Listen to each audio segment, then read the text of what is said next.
Hello and welcome back to the We'll Bring the Popcorn Film and TV podcast. I'm Brad, that right over there is Josh, and today we're going to be reviewing Lilo and Stitch and Mission Impossible: The Final Reckoning.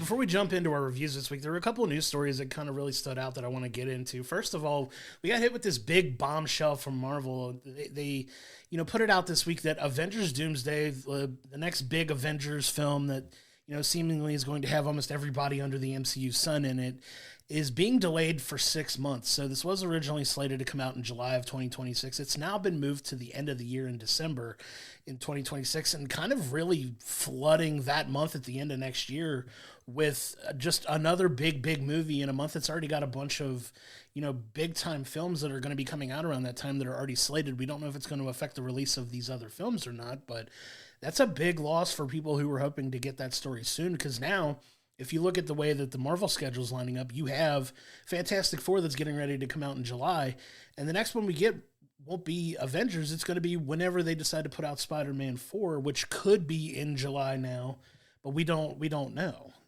Yeah, it's like the first Spider-Man Brand New Day was going to be after Doomsday. Now it's potentially, if it keeps its release date, is going to be before Doomsday, so we don't know if that's going to change. Doomsday, of course, is a very connected movie, so is it going to be connected to, is there anything in Spider-Man that they need to change because Doomsday is gone? And yeah, Doomsday is now going up against Dune Messiah, which is another bit. So you have two mega blockbusters. I can't see them both staying at that same date. Like, you might get a week or two in between, but as you said, December of 2026 has stacked. Shrek 5, Ice Age 6, Jumanji 4, even got like Robert Eggers' Werewolf horror film is supposed to be out in December that year, along with Doomsday now and Dune Messiah. Like, that's a insanely stacked December. I got to see at least one or two of those films moving. Yeah, it's going to be tentative to see how everybody shuffles it around, because typically when something as big as a property like Marvel comes knocking, there's not really anything that wants to go up against it the same week. If they want to stagger the releases, it could be something they look into. Also, knowing that Shrek could be another one that maybe sees its date move, because you haven't really heard a whole lot about what's going on with it yet, how far they are in the animation for it, and Dune hasn't even filmed. Dune hasn't even started filming. That may be one that gets pushed out even further. It could move into 2027, but it's also going to affect the release of Secret Wars as well, because Secret Wars is also moving from middle of 2027 to the end of 2027 now. So you have two huge Marvel tentpoles that are getting moved till later in the year, to the end of the year in their respective years. That's a big shift for Marvel, and that leaves a very sizable gap in projects coming out. Now, we've talked about Marvel pushing too much content out there and then wanting to scale that back a little bit, but this is going to leave a very significant gap in things that are coming out, because you have a full slate of stuff coming out for the rest of the year for Marvel, but when you get into next year, there's not a ton on the docket that you can kind of hang your hat on to keep people, interested in your product in the meantime, because you have, hopefully Daredevil season 2 will come out in the spring, but you have Spider-Man in July, and then you won't have anything until December. Like, we don't know what else Marvel has, cooking up for it, but we know X-Men 97 season 2 is not going to come out until 2027. So it's like you don't exactly know when the Punisher one-off is going to happen. They seem like they're casting right now. It potentially could be slotted sometime in there, but that's another at-home viewing. It's not a wide theatrical release. So, yeah, it's just kind of crazy. It's been a month. They've been filming a month, and they already feel like they need to delay 6 months to both films to be able to do what they needed. It also brings up the question, was part of this delay to be able to get Tom Holland to be able to be a part of Doomsday, because he's filming Christopher Nolan's The Odyssey till July. We don't know exactly if he's there through July or if just the film goes through July, but then he's supposed to go right into Spider-Man after that, and that's going to be a long time. So he potentially wouldn't have, unless they mix into the Spider-Man Brand New Day filming, some scenes for him to film for Doomsday, but that could be difficult depending on where exactly does Brand New Day take place in this timeline to Doomsday? Like, are they going to have to change any story? But is he going to have time to film anything for it? It could potentially be something like that. It wouldn't be the only reason, but it could be something like, well, we could probably use some more time. We need to wait like 3 more months before we could get Tom Holland on board anyway, so we'll delay. It's like we can finish the main filming that we have to do without him, then film his scenes later and put everything together. But it's going to be really interesting to see how this does, because like I said, after a month they're delaying it till December. That's crazy. Like, it's kind of crazy. Yeah, if I were to guess what's going to happen, just to kind of put my booking hat on here a little bit, which I don't like to do too often, but if I were to speculate, I would say he's going to start filming his, Spider-Man 4. I'd say they film something that's going to be maybe a post-credit or mid-credit scene in Doomsday. Like, I don't think at this point he's going to make an appearance in the film, but he may show up in like the mid-credit or the end-credit scene to set up whatever his involvement for Secret Wars is going to be, because he's going to be involved in that. Because Secret Wars is, one, Spider-Man's a very crucial part of that story, and two, everybody under the sun is going to make an appearance in that film. Like, that's, as many people are going to be in Doomsday, everybody that's not in Doomsday will also be in Secret Wars. Like, it's going to be a freaking insane film that's going to literally have all the heroes you've seen on screen at some point are probably going to make an appearance on this, minus the ones that are no longer with us, obviously. But you got to imagine everything's going to be thrown against the wall in that one, which is going to be insane. I'm very much looking forward to it. But if I were to guess what Tom Holland's involvement is going to be at that point, it's going to probably be something along those lines, where he films something while he's doing the Spider-Man film to show up as like a post-credit or mid-credit teaser for whatever his involvement's going to be for Secret Wars. Because they got to do the whole battle world planet and all that stuff to set up, which is going to be insane. It's going to be fun to see them set that up. But if he's one of the last scenes of Doomsday where like they wait to the very end for his mask to come off or something, and you see it's Robert Downey in there, and you get Spider-Man showing up the last minute to help, but he sees it's Mr. Stark, and he's taken aback and something like that. Like, we just don't know. Like, it didn't look like he would have time at all to film anything for it based on his schedule. But with this delay, there's potential that it could be there. But it's just kind of wild after filming a month. Because they said they've announced barely half of the cast just for Doomsday. Right. So we don't know who else. There's still rumors going around that Marvel has stepped up looking for their next Ghost Rider, and that he could be in Doomsday as well. It's still rumored to be Ryan Gosling being their top choice, which he also said he would love to play it. So we'll see if that ends up happening. But yeah, there's a lot that could happen with this delay, because they said the only thing we really got out of it was that they delayed it to give more time to do their vision that they have done there. Sure. But that could also mean opening up schedules to be able to film some more. I mean, they could be editing and working on other parts of the movie that they have finished while they're waiting for actors to be available during this time window now. Yeah, now you got to figure, with the very large looming presence of the X-Men moving forward too in these next couple films, they're going to be introduced via these films at some point. You have to imagine that you're going to get your first look at some of these new X-Men characters, but it's going to be really fun to see the way the landscape of Marvel shifts after this. We know we're going to lean heavily on the Fantastic Four and the X-Men, which is awesome to see them finally, have them have their rights finally to use them in stories and whatnot. But it's going to be interesting to see the layout of the Marvel slate beyond that, because we have it pretty much good and well locked in between now and then what's going to happen, and I'm excited to see what's going to jump off after that too, obviously, because there's so many different directions they could go in now that they've got so many more characters that they could build around. I'm excited to see what they do with it. They're going to be wild films. I want to jump into another story that came out, because it's been talked about for a while now that we're getting another live-action Street Fighter movie, and the first one is famously horrendous. I mean, you got Jean-Claude Van Damme being Guile, the all-American guy. He doesn't even try to fake an American accent in there. It was Raul Julia's last film, being M. Bison in there. You had and kind of so-so cast, but I think the cast did the best they had with the type of story and stuff they had. So we've got a new one ramping up. We've got Andrew Koji and Noah Centineo. Again, I butcher names. That's what I do. They're in talks to be Ryu and Ken, so that'll be interesting. But the most interesting thing is we have 2 other actors being rumored, because you can't have a movie nowadays without Jason Momoa. Yeah, apparently not. But he's supposedly, they haven't really announced what his involvement's going to be with it. A lot of people project him to be Blanca, which is going to be very interesting to see if he takes on that character. He's going to look like himself, but green. Right, and that's going to be wild to see that plays on. And another one that's got a lot of people scratching their heads for fans of WWE, that Roman Reigns could potentially be in the film as well, playing Akuma, which is a very interesting development on that too, because Roman's not had a ton of movie roles at this point, other than some, bit parts here with like Hobbs and Shaw and a couple things here and there, but like he hasn't really dove into a heavier speaking role, and who knows how heavy Akuma's involvement in this is going to be. But it's interesting to see like him jumping into something like this, and it'll be cool to see what they come up with. But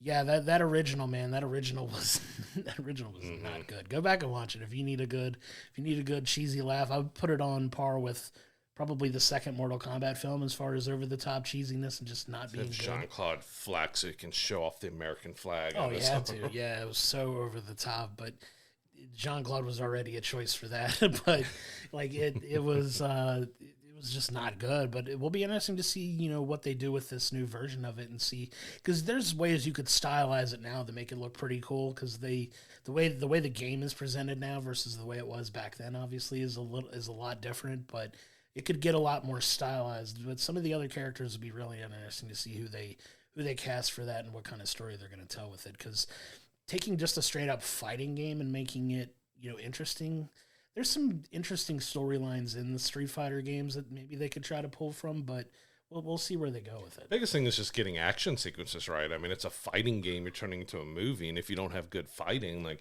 that's kind of what we saw between like Mortal Kombat.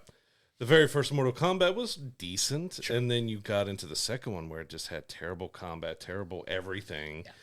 And the first Street Fighter movie, didn't really have that great. I can't remember one fight scene other than seeing Jean-Claude doing a backflip to do the kick and stuff, and Bison floating around and everything else around this. It's like none of the fight scenes are really memorable. Maybe Vega down there fighting at the mask and stuff, but all the fight sequences that I can remember were like 30 seconds to a minute to maybe 2 minutes, and they were not good at all. Like, get a good action stunt guy to do your action, just kind of like how Chad took John Wick, being a stunt guy, to become director, do that. Like, you got to have good action sequences in there. And when we just throw David Harbour in as Zangief and have him just continue his Russian accent or whatever from Red Guardian, just let him be in Street Fighter doing that. And because you've got some grounded but fantastical characters, because they're gigantically ripped, or Chun-Li's gigantic thighs and everything else that you have. Like, they're human past a few characters, but they're very over the top with their look. I mean, it didn't always start out that way,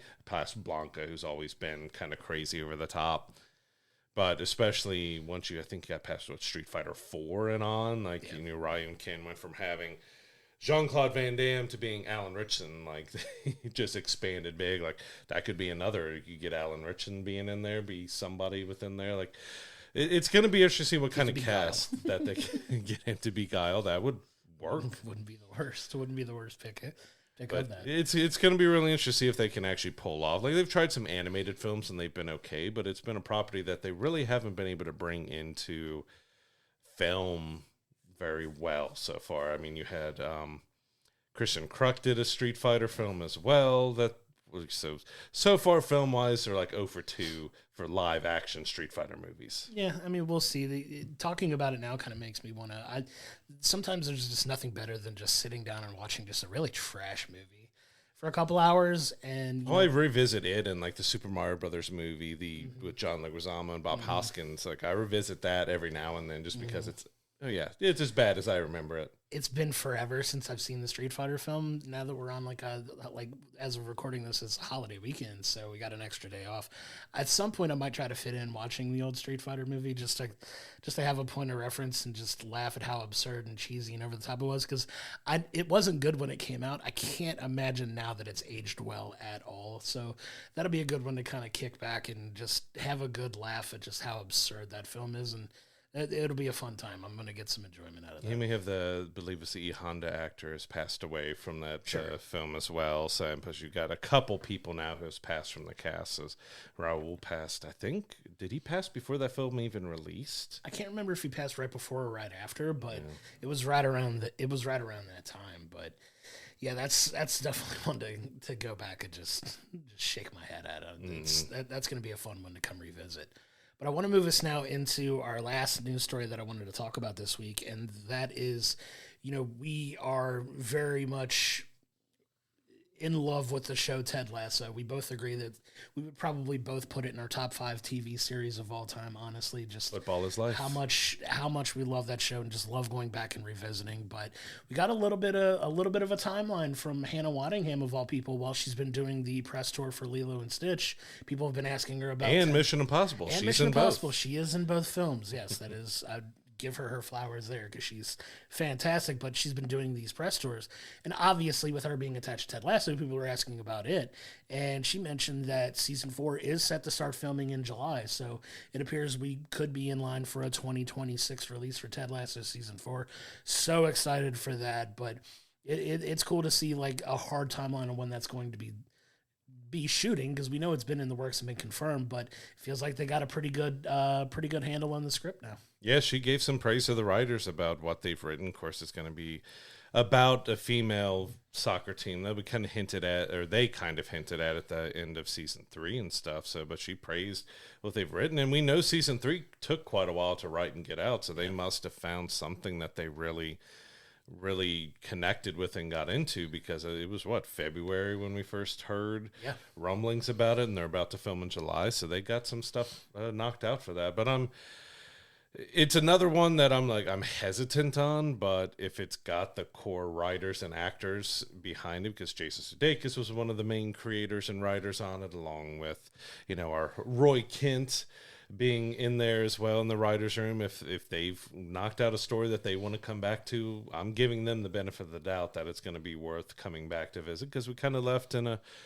solid way that we left them all. But it's such a good series that it's so good. It doesn't hurt to go back to it as long as they've got it right. Like, you still want that charm, as long as the women, they're just not trying to, all right, here's our Roy, here's our just Jamie, here's everything. We're just going to they need to be their own people and their own characters, and not trying to restart that. But I'm really looking forward and interested to see what it'd be. We don't know a timeline on release yet. That could it be end of this year? More than likely, probably maybe early next year that we'd see it. That, because I think they were about 8 to 10, maybe 8 episodes. I think somewhere around the 10 to 12 episode seasons. I believe the last couple seasons were. And as long as they've got the heart behind the series still, fantastic writing is always Brett Goldstein's got such a keen sense of humor, and he's so funny. I've got to watch his HBO special that he did. That's one I plan on watching later today for sure. And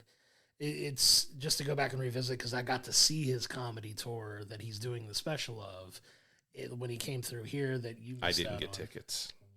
He got tickets. I didn't get tickets. Listen. It was worth it. It was worth the time. Yeah. He is so funny. And, if you get a chance to check out his special, if you have, Max or HBO Max as they're going back to, that's a whole other... Whatever it's called anymore. Whatever they're going to call it in 3 months whenever you watch this episode. It could be something completely Max different. HBO. It could be. It could just be OB Max or something. You just never know. It could be HBO Max presented by Zwack. It could be at that point. That company is just off the rails at this point. I did like it, going off on a little tangent on it here, that they've embraced that they know how ridiculous it is, because they've had, I think John Cena was doing a promo for Peacemaker the next season. He's like, oh, I'm going to remove everything that says Max now, and it's HBO Max now. So I'm going to see HBO Max. Like, they've had their different casts and stuff come out kind of making fun of it, and James Gunn make fun of it. Like, they know that's kind of ridiculous. Apparently, it was either David Zaslav or somebody was just all in, like, oh, we're just going to change it. Max is going to be awesome. It's going to be great, and it's going to be fantastic for everybody. And everybody else in the company said, no, this is a bad idea. HBO is the brand that you need to be keeping up, and not Max. Like, oh, we're just going to change to Max. And 6 months, a year later, we're back to being HBO Max. It's a hot mess, but at least they're meta about it and poking fun at themselves and how absurd it is, kind of take the sting away from it. But it's just absurd. I did see a clip from Brett's special where he was talking about, like, I got to do Sesame Street, and I'm just afraid if one day I have a kid and they ask me, Daddy, was the day I was born the greatest day of your life? Nope. It's when I did Sesame Street. He legitimately just absolutely loves Sesame Street, and the characters are, you're not Big Bird. So, like, no. It's a very funny bit. He is very funny and hilarious. Just a keen sense for writing, but having those people back to, write the new season of Ted Lasso, there's nothing really changing at the top, which makes me believe that they'll have the care and take the care and tell us a good story that, just hopefully, fingers crossed, can maintain that charm and love and incredible writing that they had for the first 3 seasons of that show. And we'll see if season 4, picks that ball up and runs with it, or kicks the ball and runs with it, because you can't use your hands in football. But, it's something that I cannot wait for the day that comes out, because that's going to be very exciting. I just hope Hannah actually has time to film it, because, as we say, she's in everything right now. She's in which demand. Rightfully so. Love that for her. She's phenomenal as Rebecca in that show, and just amazing in everything she's in. So it's exciting to have her back on board for that too. But yeah, man, what a run she's on right now, man. Because both of our movies we're getting ready to talk about, she makes an appearance in. It's a good week for her. If you know anything about box office stuff and follow that stuff like we do, a huge weekend, potentially the biggest Memorial Day weekend box office of all time, which is insane given how many great films have come out around this time of year, and this could potentially be the biggest one ever.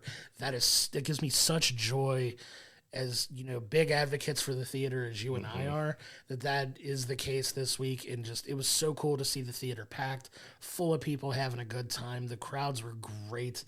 They were, well behaved for the movies that I went to. I know you and I went and saw Mission Impossible together, but we went and saw, Lilo and Stitch separately, but couldn't speak enough praise to how, the environment that we were in this weekend was awesome. People just having a great time and out in the theaters, and I'm so thankful to see that. Yeah, it just felt like the movies are back. So yeah, let's jump right in, kick off with Lilo and Stitch. It's the first film we're going to review today. Of course, this is a live-action adaptation of the classic animated. That's one of my favorites. Like Aladdin, Lion King, those are up there at the top. So Lilo and Stitch is right up there with it, because it was fun, it was quirky, it was just something different and interesting. Phenomenal. And so, we know Disney hasn't had a great run with their live action. Most of them have been pretty mediocre, on a scale of 1 to 10, most of them probably fall to 5 to 7. Like, they're not the greatest, because I think the biggest thing is they've been missing the heart. Yep. They've been missing what made those animated films magical. Yep. And I think Lilo and Stitch is probably the closest they've gotten so far of capturing some of that animated magic. It still has its issues because they made quite a lot of changes. So there's already some controversy about all those changes and everything online. Some I can see, others are just people being nitpicky. But overall, I had a lot of fun with it. Such my family, my kids had a lot of fun with it too. And I've got to give it up for Maya, who plays Lilo. I think that's the closest you could get to getting a live action Lilo. Like, she had the spunk, she had the attitude, she had the fierceness and everything behind her. And I even think Sydney as Nani was great as well. Like, there's some people who are complaining that she wasn't thick enough like the cartoon. Like, this is a kid's cartoon. You're complaining about. Relax, internet. Jesus Christ. But I think they were fantastic, and they had a great dynamic between each other. Yeah, it's so good though, man, because this is, minor changes aside, this is as close of a faithful adaptation of a live action adaptation of an animated feature that they've probably put out to this point. Like, you have the same core basic story where Lilo is this eccentric young girl who has a wild and crazy imagination that makes her socially awkward with people, and people have a hard time understanding her, and she's kind of isolated and lonely, and dealing with a very real tragic situation that Lilo and Nani have to deal with, the fallout of their parents passing in a horrific car accident, and them being left to kind of Nani being forced into this motherly type role for Lilo here, and they keep a lot of that heart in this film. And yeah, there's some minor tweaks and stuff that they do between the live action and the animated, like they've come out and said, one of the big complaints that people had was the lack of Captain Gantu, who played a pretty big role in the animated feature, where they've come out and said, the CG and things that would have taken to make it weren't really coming along the way they wanted to. So I think he's like a 7 to 8 foot tall shark creature. Right. It's hard to make that work in the film that they were trying to do. But for the most part, a lot of it was almost identical to the animated feature, really.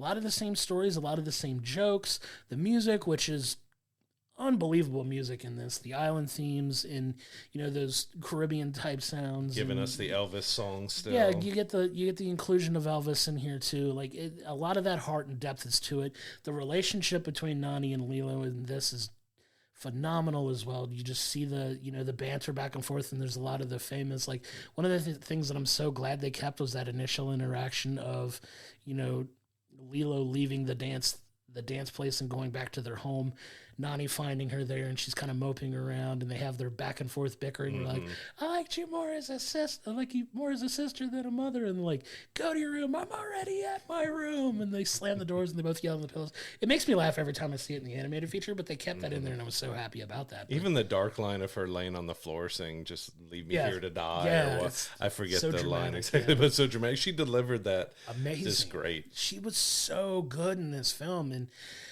some of the minor tweaks that they made, obviously, like I love Tia Carrera coming back and being the social worker in this one, and it wasn't Cobra Bubbles, but Cobra Bubbles does have a very prominent role in Tia this. was the original voice for Nani in the animated movie. And now she gets to play the social worker in the live-action film. Love that inclusion of her there to kind of pay some respect to the animated feature, too. And it was a lot of fun, man. It has that heart. It has that oomph. Love that they brought the original Stitch voice actor to voice Stitch in this, too. So you have that continuity between the two, that iconic Stitch voice that I know you do so well that your kids love. Kids always asking me to do Stitch. I love it. It's so good. Do it for him real quick. Give him a little something. How dare you? Dance monkey.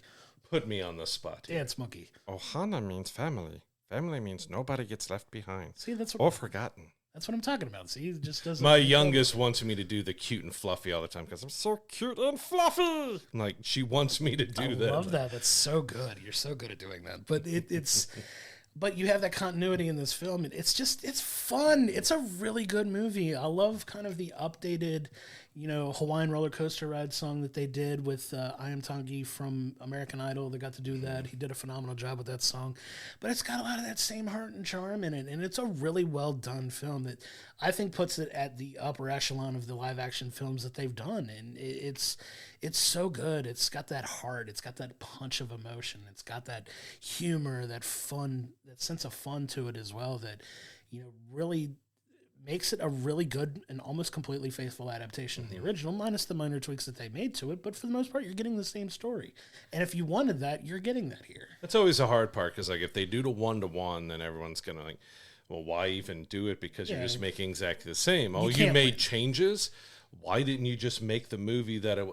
Okay, yeah, you can't win. Like, I can see some of the changes here being some problems. So we're going to get into a little bit more spoilery stuff here of the changes they made. Like, because we got Jamba he was kind of always a little bit of a villain in the first one, but he gets a redemption arc in the end that he sees the connection and the family and stuff. But he kind of gets a combined role of Gantu and Jamba together, that he just becomes kind of a straight villain. And as much as I like Zach Galifianakis, I don't think his Jamba was as memorable as the animated series. I mean, of course, we have the Russian accent and everything else, and he was just doing his voice. It was okay. Like, I don't think his Jamba was great. It wasn't bad. It just wasn't memorable in a way that the original was and stuff. Fair. I do like the Pleakley. Like, I think he did a good job of bringing that. Of course, some people are mad that he wasn't in the dress. He was wearing a fishnet shirt with a flower on it and other stuff. Like, he got his eccentric stuff in there. We know some things change. I even think cutting Gantu is probably, like,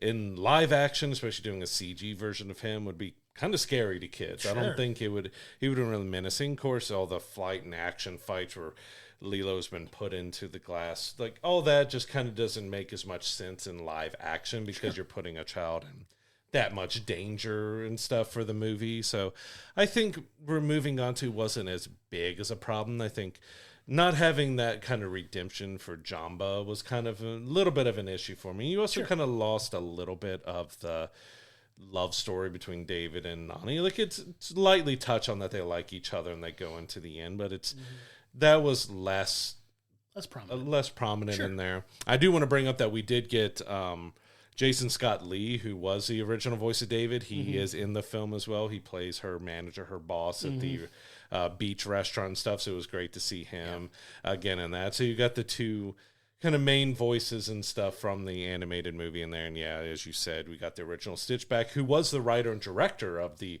original animated film as well. But I enjoyed it past those, kind of change. I think the biggest problem with Jamba just didn't.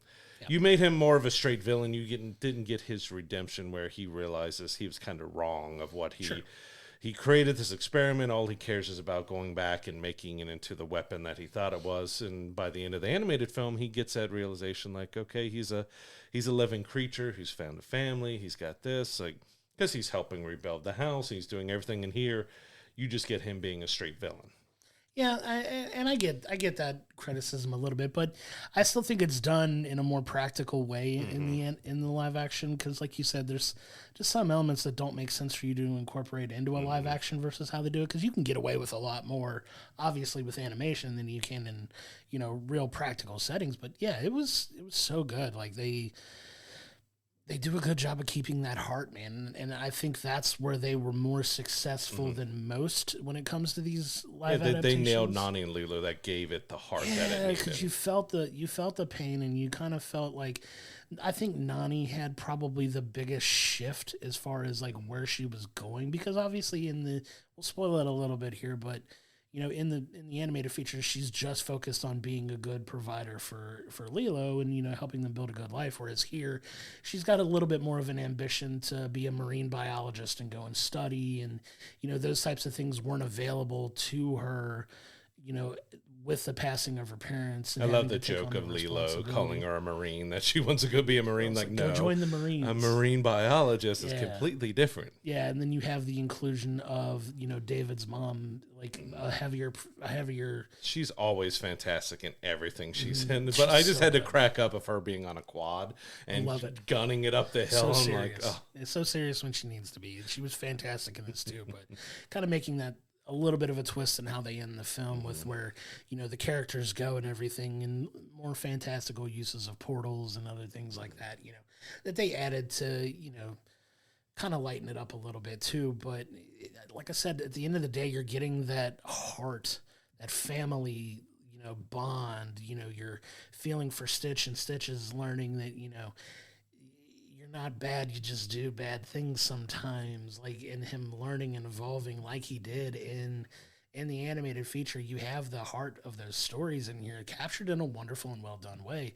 that you can kind of forgive some of the other creative liberties that they took with it and kind of slightly altering the story at the end. And I do see some people potentially having some problems with the end because, again, this is going to be kind of heavy spoilers. We end up with the discussion that happens in here that's not really in the animated series is that Nani is thinking about giving Lilo up to fostering because she is struggling. She can't find the job. She can't pay her bills. She's got all this that she can't do. And anybody who knows about fostering, done with fostering, it's a long, difficult, heavy kind of process. And they kind of just change it up to, well, she still kind of gives Lilo up, but it's to David's mom and right next door. But it's kind of like, well, couldn't she just help out more? It's like, I can see people having the problem of just how the whole film is about Ohana means family and nobody gets left behind, but she kind of gives up Lilo. Like, she's not leaving behind because we know she's going to go to college. She's trying to better herself so she can come back and be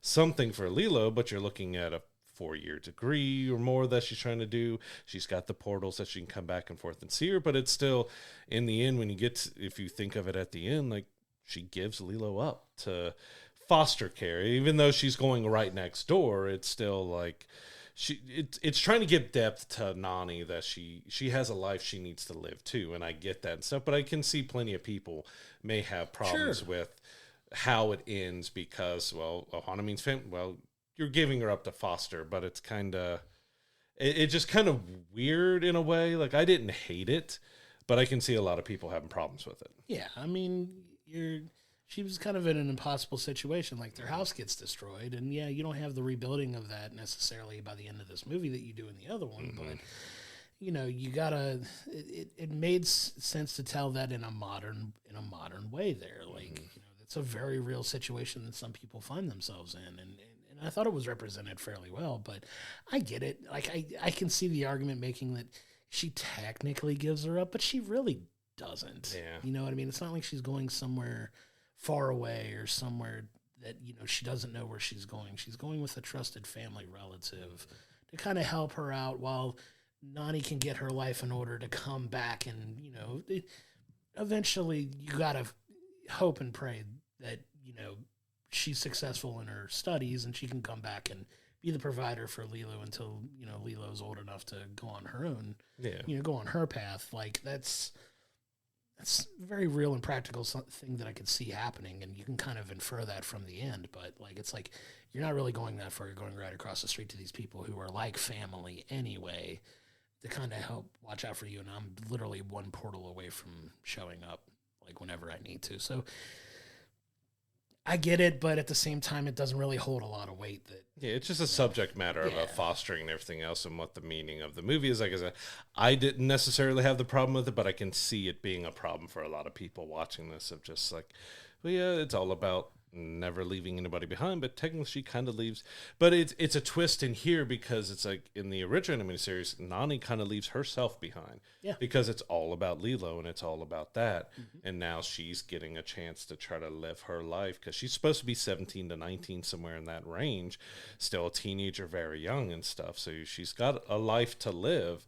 So I do like that added depth that they're giving her a little bit more. But like I said, I see others could have a problem with kind of that foster ending to it. But it was nice that it was the original voice of Nani who was kind of playing the advocate to help her and arrange that meeting, arrange that to be the next door neighbor instead of being her just being gone into a foster system, because that's very different than just going to a next door neighbor than going into the rough foster system. Yeah, and, you know, it allows everybody to kind of have the ending that they need to have, you know, because, like you said, she's being taken care of by, you know, the family friend while Nani's getting her life in order too. Like, it comes, and a lot of people find themselves in situations similar to that, where they lean on family, they lean on, you know, people close to them to kind of help them out in these situations. So I think it was fine in the sense that it was a very practical, real world application to a situation that is not as easily explained in an animated setting. You know what I'm saying? Like, it's very easy to snap your fingers and everything's hunky-dory in an animated feature, where you can have that narrative in real world, and it felt like a very real, practical solution that, you know, is told and makes sense for the story that they told in the movie. Yeah. So, like you said, I don't have I could see why people could have a bit of an issue if they're wanting a significantly more faithful adaptation of the story, but I feel like you're nitpicking at the end for that, and I didn't have an issue with it at all. Like I said, I could see it, but I didn't exactly have it. I mean, if you really want to get into the nitty gritty of it, it's like, okay, yeah, she did kind of give her up, but she's a young girl that needs to get her life together, and she clearly hasn't been able to do it with Lilo. So it's a situation that you could see the pain and anguish of her doing it. So they didn't make it be a very easy choice in the film for her to do. And I will say that she wouldn't have done it had they not supported her and encouraged her to do it. Yeah. She was very dead set on making it work and not pursuing this. Like, it's not just, oh, she just gives Lilo up willy-nilly. Like, she wasn't going to do it. And that was the last point I was going to bring up, because it was Lilo told her to do it.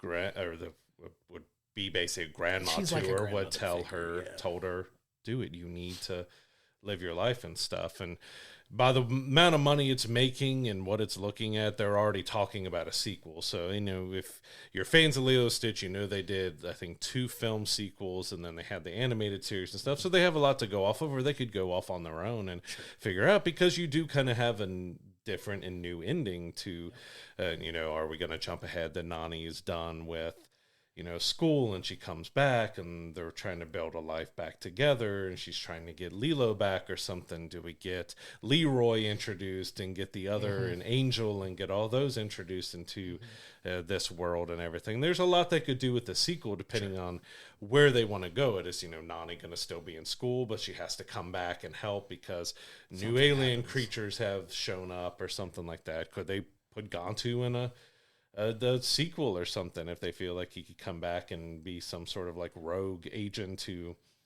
doesn't like what the Grand Councilwoman, which was Hannah Waddingham, who did fantastic. I mean, she was probably the closest to being animated as possible. Like, she sounded and acted and was pretty much exactly like the Grand Councilwoman in the animated film. So almost if you want somebody who was pretty much identical to the animated film, it was the Grand Councilwoman. But Hannah Waddingham was fantastic as her. But there's a lot they could do with the sequel and with how much money it's making, even though they're kind of taking a step back because of how all the other films have been received. This one could be one that gets a long run in live action. I would say with as successful as it's already setting up to be, there's next to zero chance they won't follow it up. It made its budget back between Thursday previews and Friday opening. It already made its budget, which is insane. It's going to make so much money. It's got the chance to be $1 billion film. Like, it's got a chance, and there aren't a ton of those, but with the positive buzz that it's gotten from people and just a flock of people going to see it over the weekend, wouldn't surprise me if it's pushing $1 billion at the box office, which is insane. But it's a very practical possibility for this film because you've got a little bit of a lull for a couple weeks of things coming out, but at the same time, like, this is got the potential for some saving power. I want to see it again. I will see it again. It may not be in theaters, but oh no, me and my family are going to be watching it. Definitely one that as soon as it's ready to stream, we're gonna watch that, and it's so well done. But they'd be crazy with as much money as it's making not to try to do it again. Whether or not the sequel's any good, that's a problem for down the road. But I think they did a fine enough job with this one that it makes sense for them to try to follow it up, because there are so many other things, like you said, that they did beyond the first animated film that you can draw on for a second feature film. So we'll see what direction they go. Yeah, so the live action Lilo and Stitch is a fun, enjoyable adaptation of the animated film. They made plenty of changes. Some didn't work as well, while others worked just fine. But I had a good time with it. My kids absolutely loved it. As I normally do with family films, as I took flack for it with Snow White and stuff, I add extra points to it because of my kids' enjoyment, because in the end, that's who really matters when it comes to these type of films. But they did Stitch well, and Maya and Sydney were fantastic as Nani and Lilo. Like, they were the heart and the core of it, and that was the most important part, is getting them right, and I think they did a fantastic job. I'm going to end up giving this an 8, so that's with my kids, extra scores in there as well. I think they did a solid job. Yes, there's a lot of changes. Yes, there's the Foster stuff and everything else that they mix in, but I think it worked for what they were doing here in live action, and you still got a happy ending, and you got a lot of stuff. Like, I didn't care as much for Jamba. Of course, Zach Galifianakis was a voice. I think he was a little bit wasted on the character, and they made him more of a straight villain in it. But I think overall it was a fun, enjoyable, and the best live action that Disney has done for one of their properties. Yeah, I agree. I was going to give it an 8 all on my own as well. Like, I don't nitpick these films that much when it comes to making a live action adaptation, only because you have to find a ways to take these and make these work practically. And you get bonus points from me if you're successful in doing so. Mm-hmm. And I think they did a good job of that in this film. Like you said, the heart of the story is there. The same heart, the same message, the same familial love that you get from Lilo and Stitch, you get in the live action film. So they get major points from me for keeping the heart of it, which, like we talked about before, is not something that's always present in these live action remakes, where visually it looks good. It could be somewhat well acted, the music could be okay, but you're missing some of that heart. This has it. It has the heart. It's got great music. It's got, everything that you love from the first one, minus a few character tweaks and a couple minor narrative tweaks that didn't really bother me as much as it may bother some other people. So I'm giving it an 8, and I'm willing to stand on my review for that, because it's really good, really well done. And for me, I like to give a little bit of extra points if it's a movie that I want to see more than once. Mm-hmm. Like, if it's something that I want to see once and review it, and we're like, okay, and it's not something I'm going to actively seek out to see again. Like, it might get a little bit of a knock points-wise for me, but this is a film I very much plan on watching more than once. Like, it's going to be a multiple viewing film for me, and for that, I have to boost it up a little bit and give it, a little extra love for that. And I think the rewatchability for this is going to be super high. We see how well it's doing at the box office. If you follow those things, this was made for about $100 million, and it's pushing well over $120 million for the weekend, even higher. We're waiting on the final. Yeah, they're looking at it might get close to 200 million. It could be close to 200 million, which is insane and a great opening. And I've seen nothing but positive buzz from people in the theater going to see it. In my experience, like I heard the kids, who are the focal point of this film. By the way, this isn't a film necessarily made for adults. I'm not saying adults can get some enjoyment. It might have been from our childhood, but this is for the kids who are maybe singing for the first time. Right. And they were nothing but like, I heard, that was awesome, Mom. Can we watch it again? Like, I heard that several times that we don't always get walking out of a theater. And just hearing that positive buzz and excitement was really heartwarming for me. So I'm more than happy to give it an 8. And, go see this film. Go see it in theaters. It's such a fun, familial viewing experience. I don't always advocate for seeing films in 3D, but if they have 3D showings, visually it could be pretty good in 3D. Like I'm not a big fan of that personally, but the way they shot this film and the way it looks, I think could lend itself to a fun 3D experience if that's something that you're into. But ton of fun, man. It was so good. I had a lot of fun watching this film. The biggest controversy, your opinion. It was Hawaiian shaved ice instead of ice cream. Are you okay with that? Yeah, I'm fine with that. I'm always. I've actually heard people complain that the ice cream guy isn't in the movie. Well, he's doing shaved ice instead. Like, come on. It's the internet. You can't have nice things on the internet. But yeah, I get it. I'm always going to be an ice cream guy personally if you're asking me for a personal preference. But honestly, I didn't even pay that much attention to the fact that it was that different. I'm like, okay, who cares? He dropped his stuff twice. It's like, the same that's thing. All we needed. The same note is there. Get over it, internet. Do better. Jesus Christ. But there's people that'll get online just to nitpick something to just get over there and. Yep. This made me upset. Do better. Stop it. So Lilo and Stitch is in theaters right now. Go check it out with your family, by yourself, whatever. Like, go check out this film. It is the best live action adaptation that Disney has done of their property. Like, they're stepping back a little bit, which for good measure, most of them have not been very good. We do have one more that they already had in production, which is Moana, is going to be out next year. We'll see exactly if that works out in live action, which it could. But that's also another one that'll have plenty of controversies because you have Dwayne Johnson is back being Maui, but you don't have the same actress for Moana, and we'll see how that end up going. But that could be past if they do another Lilo and Stitch. Could be one of the last live action that they do. It could be for a while, but this is, if they go out with these, it's a good one to end it on. And I can't imagine them not following up with a sequel as commercially successful as this one's going to be. There's almost zero chance that they don't go back to that well for this one. Absolutely. They may stay away from other properties, but this one seems to hit the nail on the head. So hopefully they can follow it up with something successful too. But now I want to move us into our other film review of the week. We have Mission Impossible: The Final Reckoning. This is, by all accounts, until somebody tells us differently, the last Mission Impossible movie, at least featuring Ethan Hunt, the character played by Tom Cruise. So that's not to say they may not reboot it with another character. There's been some reports that say potentially Tom Cruise is willing to bless them moving on if they cast somebody like Glenn Powell as a lead role in it. Obviously with their ties from Top Gun Maverick and other things like that. But this is the supposed final film featuring Ethan Hunt, and if this is going to be the final film that you have Ethan Hunt in, they tie everything up in the best way possible for him, for his story here, because if you're all about taking a character over multiple films, finding ways to raise the stakes, I don't think you can raise them any higher than the way they were raised in this film. So this is a direct follow-up to Dead Reckoning, which came out a couple years ago, and them dealing with this existential crisis known as the Entity that they're trying to stop, that's kind of taking over all of society here. Rogue AI. Yeah, it's just rogue artificial intelligence, very apt for the time that we're living in, obviously. But this film is all about Ethan doing literally anything and everything it takes to stop this entity from taking over all of the nuclear missiles on the planet and just kind of wiping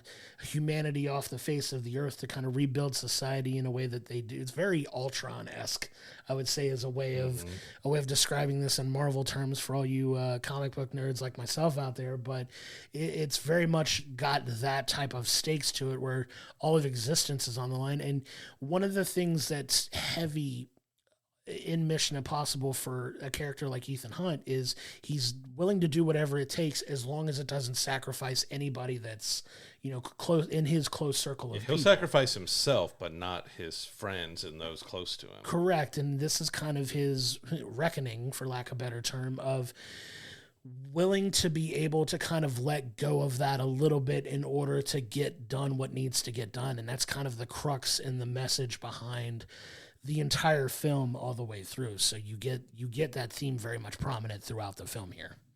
Yeah, and Mission Impossible is one that I've said before that it's been one of the most consistent big action blockbuster films for so long. Sure. Like, this has been around since 1996, and we know there's some that are lesser and stuff, but it's starting with like Mission Impossible 3 to 4. That's when it really kicked off what we know of Mission Impossible right now, and it's been so consistent and good storytelling, incredible action, everything else. Like, I'm going to nitpick this film just a little bit, just because it's kind of the most straightforward in a way of story. You don't have a ton of twists and turns with it.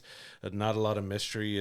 The goal is, well, he needs to get this key to where the source code is of the entity so they can shut it down. But the U.S. government, you have a few of them want to get it for power, and then you also have Gabriel. And I think Gabriel's probably one of the weakest things about the movie, because you don't get a lot of depth to him. He was introduced in Dead Reckoning as a guy who killed someone close to Ethan before he was part of IMF, which is what got him into the IMF. Right. But past that, he's just a guy who's obsessed with the entity. Like, he's able to connect with the entity somehow. Like, we know the device and everything, so we get to see it used here in Final Reckoning and stuff, and we know that connection to Ethan. But past that, that's kind of all we know. Like, everything he does is based on basically premonition, because Doctor Strange, aka the entity, has told him every possible scenario for everything to happen, and that's what he's basing everything off of. Why he tells, well, someone has to die, it's either you or you, or someone has to die, it's you or you. But he's kind of weak past that. Like, he knows combat, he knows how to fly, he knows all this stuff, but we don't really, he's been in 2 films now, but we know his name is Gabriel, and we know he had something to do with bringing Ethan into this world. But past that, he's kind of a very thin villain. Very thin. There's not a lot of depth to his character at all. Very thin. And he does a fine job of playing the character to a point, but yeah, he's a very thin villain. But you can kind of also make the argument there's a lot of like frenemy relationships that have been built over the years. Like, the Kittredge, I would argue, is just as much of a villain in this film as Gabriel is. He's kind of always been a villain. Like, he's kind of always, but yeah, they've kind of been always helpful. He's a good guy, helpful. but a villain. Yeah. But that's the type of relationship that I'm talking about. But I would say at the heart of this film is not just trying to stop the entity from, taking over all of the nukes and wiping out the face of humanity, which is a very real and existential threat that they're dealing with. But it's also a huge love letter to the history of Mission Impossible, almost parodying like a Mission Impossible Endgame, if you want to call it that, because you get so many callbacks and flashbacks to all the things that happen, and they try to shoehorn a lot of things together that makes sense if you've watched every single film and tied into. Which I did go back. I know you didn't. I went back and watched 1 through 7 again before I watched Final Reckoning. Did you go back and watch any of them? I did not. But I mean, I'm pretty good at remembering plot. I knew them, but I wanted to revisit them. The intricate details of every single film, I'm not going to remember for this, but they flash back a lot of stuff that happens over it. You get some pretty fun, in my opinion, cameos of kind of very short-lived characters. Even a very prominent one from Mission Impossible 1 even is very helpful in this film. Like, you get kind of this love letter to the entire series where you get the flashbacks, you get the full circle moments for some characters, you get like a ton of stuff like coming to a conclusion, I want to give a huge flowers to Ving Rhames for his performance in this film, because, you know, him being Luther and being kind of off and on prominently featured throughout this was just fantastic with some of the dialogue he was given in this. He was the film. second longest running actor past Tom Cruise in this entire series. He made his debut in the first one. Like, he's been around from the jump and not as prominently featured in every film, but like he plays a big part in the last couple, at least for sure. And, you know, you get like, he got his flower moment here too, and he got an incredible monologue. And just, I want to hear that man voice so many things, because he's got such a cool voice. Obviously, the running gag now is, you know, he's got the voice for Arby's. You know. Wasn't he the original Cobra Bubbles too, or he was the original Cobra Bubbles voice too? Yes, kind of tying into Lilo and Stitch too. But I love that voice though. Like, he's just got this presence. Like, when he speaks, it's just very captivating and very, you know, soothing on the ears. Like, he's just got such an incredible voice. But he has a really cool moment in this as well. And like you said, a big part of this is Ethan kind of relinquishing a little bit of control, but still willing to do some of the most outlandish things you've ever seen. Like, if you thought, like, it was almost Fast and Furious comical levels of ways that he was able to get things done where he needs to. And that's kind of where I want to nitpick on the film a little bit, because extreme stunts have always been kind of a calling card for this franchise. Like, Tom Cruise, feel however you want about the man in his personal life, is willing to throw his body through everything to make these films, does all of his own stunts still, phenomenal job of like just giving everything he literally physically can to these roles. And they put him through some unbelievable stuff that was almost cartoonish, I think, and that's where I'm going to nitpick the film a little bit. It gets ridiculous, some of the premises of like, okay, you have to do, this is the only way this is going to work. You have to be in this square meter range of this thing at this exact time, and all of these other things have to be very specific and down to the finite detail for this to even possibly have 1/10% of a chance to work. And they just go over the top of expounding like how impossible these are, being Mission Impossible. Making sure that you know that this mission is actually impossible and not, there's no way this could possibly happen. And they crank that up to a kind of cartoonish level here. It does get Fast and Furious type of level. Way more over the top than you've seen in other films, where you can get to some of the absurd, like, you know, you get some of the fun mask stuff that you get like kind of early on in the film, but like those are all fun and good, but this is just dialed it up to 25 on. Does get him almost superhuman on the ridiculous scale. Yeah, he's almost like an indestructible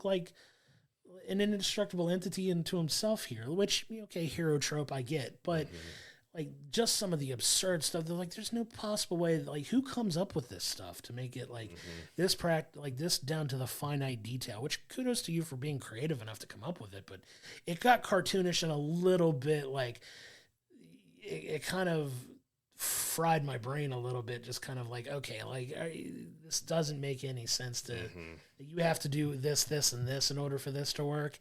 And it's just absurd set of circumstances. They're like, there's no way this could possibly happen to coordinate on a level to make this work. And I get it. You're supposed to suspend some disbelief for the sake of the film and the story, but even this was a bit much and a bit heavy-handed, in my opinion. Yeah, I've got a few nitpicks with him. Like, I enjoyed it. I'm not saying I didn't enjoy it at all. There hasn't really been a bad Mission Impossible past maybe one of them, which we are actually, after we're done with this review, we're going to go over our rankings. Like, we're going to see exactly where each film sits in our enjoyment level with it. But, like, as you said, they do flashback and tell you pretty much everything that's happened in every Mission Impossible film up to this point, which was good but also bad. The first hour and a half almost of this nearly 3-hour film was flashbacks. It was taking you back to the past and stuff. Like, a little bit could have been good and been solid, but when you hit the hour mark and you're still flashing back and you're still going through that, it was a little too much to me. It was, you could have trimmed 30 to 45 minutes from this movie and it would have just been trimming flashbacks. It helped, but it didn't really. Yeah. And I do get that the action sequences did get a little cartoonish. Like, he makes it to the sub, and which is supposed to be like 300 to 500 feet underneath the water, and he's able to go through with torpedoes clanking around and everything else, and he escapes out. Cartoonish. And he, as you said, this he has a very precise location he has to try to go. He's got a tracker on and everything, but a very precise where they have to be. And the sub has rolled and moved and gone everywhere else, so his location's changed. He's gone down even further than he was before, but he's able to go without a suit in ice cold ocean water that far down, which is even colder, make it to the surface, be revived, all that stuff again. We're going spoilers, you know, kind of what we do. Like, we'll talk spoiler free, but we'll get into it. And he's able to survive, but then, you know, Grace is able to be in the decompression chamber with him, which that would have messed her up being in because yeah, it just kind of you've got to suspend some disbelief. And even the airplane fight towards the end and stuff was like, okay, so we already had Gabriel foreshadow that, yeah, I brought a couple planes with me because I brought a backup. Why would he bring a backup? Wouldn't he have seen from the entity that getting a second plane gives Ethan a chance? Because if he only brought one plane, he would have got away and all that. And even, like, so after they have the key and stuff, the plan is that they need a way to trap the entity. And the only place they could possibly trap the entity is in the Doomsday Vault that has everything of human history recorded and set. And so they head out to go there, but everyone is left. So the most secure place on the planet that has all the information of everything in the entire world, and they leave it open. Not even just, they didn't close the doors and lock up and leave. They left every door wide open to the most secure place in the planet where anybody and everybody can just walk right in. So that was also another suspend disbelief because, yeah, Gabriel's able to show up and plant a bomb and set up traps and go around. And even with getting the bomb, like, well, we got about 10 seconds that we can make it to that door over there before a megaton bomb goes off and get in there. And we know the door didn't fully close because we had blowback came into there. Right. But it was just like, you had to, this one more than anything, he's always kind of been cartoonish, but this one more than anything turned him into like an indestructible superhero. Like the stuff that happened, like maybe one person would have survived everything that happened here. And yeah, it's kind of got a little too much suspending disbelief with it. And then it's the final Mission Impossible film, but it doesn't really end as a final. Like, it gets a decent solid ending, but it leaves open that there could be 1, 2, 3, 4, 5 more. Like it ended, but it didn't end. We know with the last James Bond that ended definitively.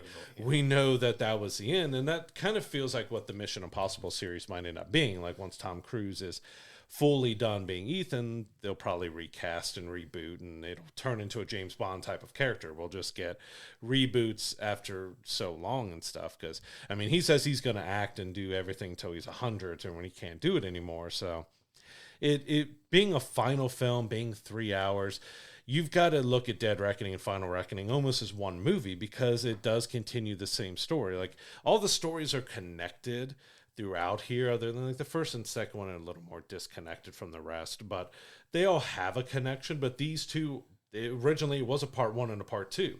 It still is, even though they have different names, it's still a part 1 and a part 2. So when you look at something that's 6 hours long with the story they told, this second 3 hours it could have been tightened up a lot better. It told 2 major events, and that was kind of it. And that's where I can get nitpicky, that it could have trimmed 45 minutes off of this film and been a lot better and a lot tighter. And it did go really cartoonish with a lot of the stuff. Like, you have to really suspend disbelief in this one more than anything. Yeah, I mean, I get the whole point. They could have easily saved a good 30 plus minutes off of this movie to, not beat everybody over the head with the flashbacks and all of the things that kind of tie it together. But I can't imagine there's a ton of people that have been invested in this series as long as it's been around, and this is their first jump into Mission Impossible at this point. But I get them trying to pay homage to everything that's happened. So if they're going to go out, you kind of figure they're going out doing what they want and kind of writing this, like I said, this ending love letter to Mission Impossible and what it's been for the last almost 30 years. Like, this franchise has been around almost 30 years. Like, which they hint at in the movie. It's like, yeah, when was the last time we saw each other? About 30 years ago. Right, which is crazy. And some of the really cool one of my favorite throwbacks was the character that spends a good chunk of the film helping and was kind of a not so kind of what felt like a throwaway character in the first film. And he kind of comes and is a cool, like, I appreciate kind of like stuff like that where it's like, yeah, that was fine. It's him. Like, that was fun. That was cool. But yeah, they could have easily shaved a good 30 minutes off of this film with all of the flashbacks and the just beating you over the head with, hey, remember this is what happened? Hey, remember this is what happened? They allude to something and they literally show the flashback of when it happened to kind of, like you said, just beat you over the head with the references. And that's fine to a point, but I really felt like it kind of took away from the film a little bit sometimes with all of the over-the-top stuff that they did with it. But, you know, at the end, it's still solid action. Like, what the action that we get in it is phenomenal. It's fantastic, shot beautifully, absurd, over the top. Visually, it's still stunning to look at.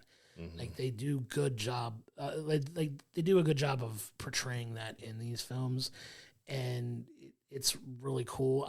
I've missed a little bit of that spy element that you don't get as much. As much anymore with these films that really, like, I loved about the original first one. It felt so much more like a spy, you know, show, and it was based off of a spy show. Like, and it had that, and it became a little bit more of a big blockbuster, over the top action film, which is great. Like, and spoiler alert, a little minor spoiler, but before we get into our rankings, like, I hold the newer movies in higher regard than I do the older ones, but. Like, I wish they'd have delved a little bit more into the spy element, especially in this one, to kind of wrap it up, and it's not as prominent. But as I said, there wasn't as much as the mystery and intrigue and the spy stuff. It just basically, we knew what was going to happen from Dead Reckoning, and it was just kind of very linear to get there. Yeah, which is in some ways okay, but I think it could have used a little bit more oomph to it. But, you know, like I said, if this is going to be the end of the line for Ethan Hunt, which I agree, they kind of left it open, like, you don't get the hard definitive out that you got with the Daniel Craig James Bond films, where very easily, spoiler if you haven't seen it by now, it's been out for a couple of years, where James Bond dies at the end of the film. I know, crazy. But you don't get that hard out like you do in this one. Spoiler alert, Ethan Hunt doesn't die.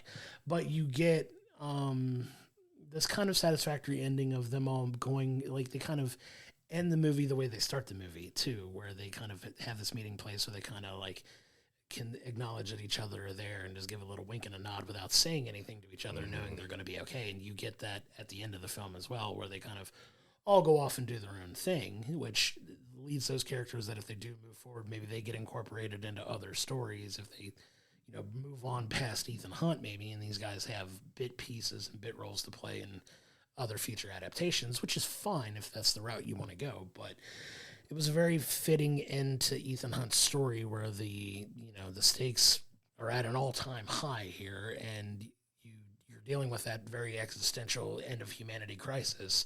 You can't really go beyond that at this point. So if this is the way they send off Ethan Hunt, they threw everything against the wall in this film just to kind of make it work and have the stakes be as literally higher than you could ever possibly imagine. So for that, I'll tip my hat to them. But there was so much more I felt like they could have done that they didn't use this time as wisely for. So we'll see where it winds up in your rankings versus mine, and where in the entire timeline where this film winds up. Like I said, I still enjoyed the movie. I can't think of a bad, where I think this is an objectively bad film, with the exception of maybe one that I think is probably going to be the bottom of both of our lists. But it's still, like, you know what you're getting here, and you get that in spades as far as, like, action and suspense. Like, they do a good job of that, so hats off to him for that. And you got Angela Bassett's character, who had appeared before. I believe Fallout was our first appearance first. She's now president, so you're dealing with that side where the United States has to decide exactly what they're going to do. They don't want Ethan to, Ethan is gung-ho that I'm going to destroy this. No one's going to be able to do anything. No one should have control of it and need to be destroyed. But, several members of her cabinet want to, control it and everything. And she's got decisions she has to make, because when we get to the crux of the story, it's 4 countries are left that have not had their nuclear program taken over yet, and it's coming down to, of course, the United States is going to be the last one, because we're supposed to be the most secure and everything else. And it comes down that she has to make a decision that, do you kill $100 million to save billions? Or do you allow Ethan to have the time because they have no contact with him? They have no idea what he's doing because everything is off, because everything on this movie relies on a hope and a prayer that Ethan, even though they're been against him every single movie because they talk about how he's rogue and how he doesn't do things by the book and he does things in a way, but in the end of the day, he saves the day. Correct. But they're still against him. Like, well, he doesn't listen. He doesn't do anything. He does whatever he wants to do. But that ends up coming down like, well, he's still doing whatever he wants to do, but we're finally going to trust him a little bit. But then again, it wasn't fully that they trust him because an incident happened, and that prevents them from doing the thing that they were going to do. It's like, well, yeah, in the end, they didn't really trust him. It's still the same as it's always been. They didn't really trust him to get the job done. The central theme of it is like, we know this is outlandish and over the top, and our 1 in a billion shot, and you're literally the only person that can actually do it, whether we trust you or not. We know, like, if there's anybody that can pull this off, it's you, to kind of really save as many lives as possible here, where now you're trying to save everyone and not just, willing to sacrifice a quote-unquote tiny portion of the human population to, stop this from happening to everybody. But it's absurd, but it's absurdly done well, if that makes sense. Like, I'm nitpicking and poking at it just because of how outlandish and over the top it is. It's just like, in what feasible way does this like possibly work? But they managed to pull it off and make it entertaining at the same time. So you get points for that if you're willing to suspend a little disbelief. But it's going to be interesting to see where we wind up on this, because Mission Impossible: The Final Reckoning is the conclusion to an almost 30-year story arc of Ethan Hunt, played by Tom Cruise.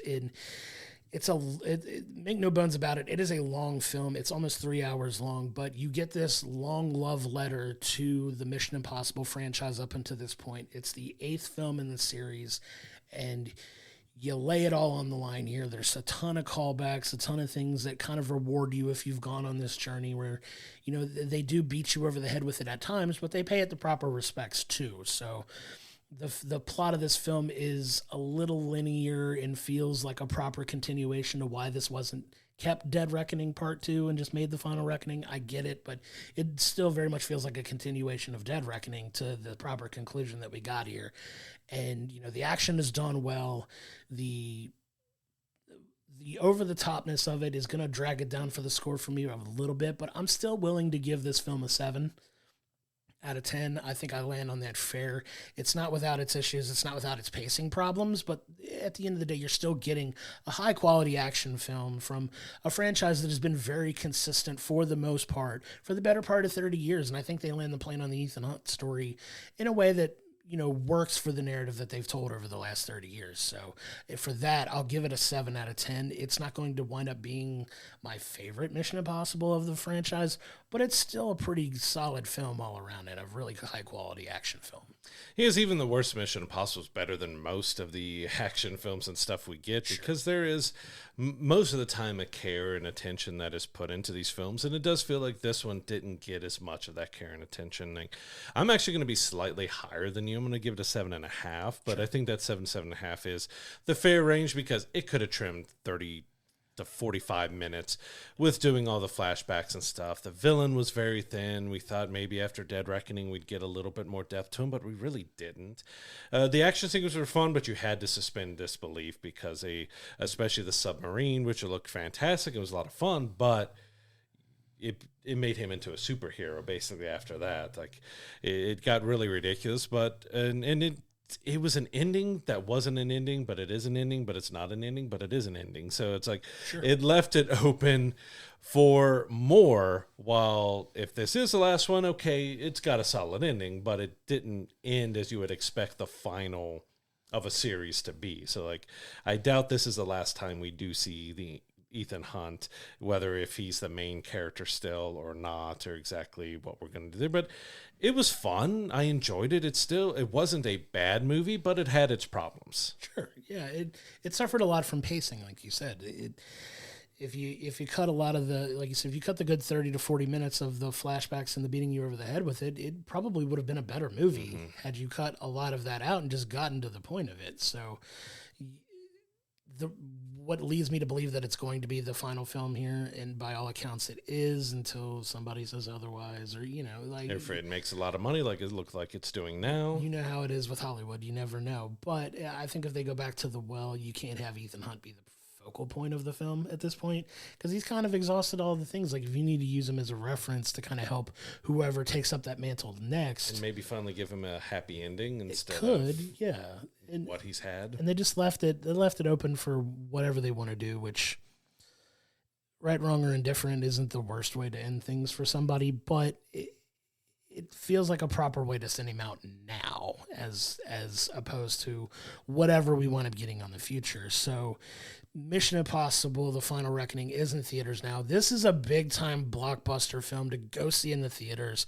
Fantastic time. Visually, it's still a very well put together film visually.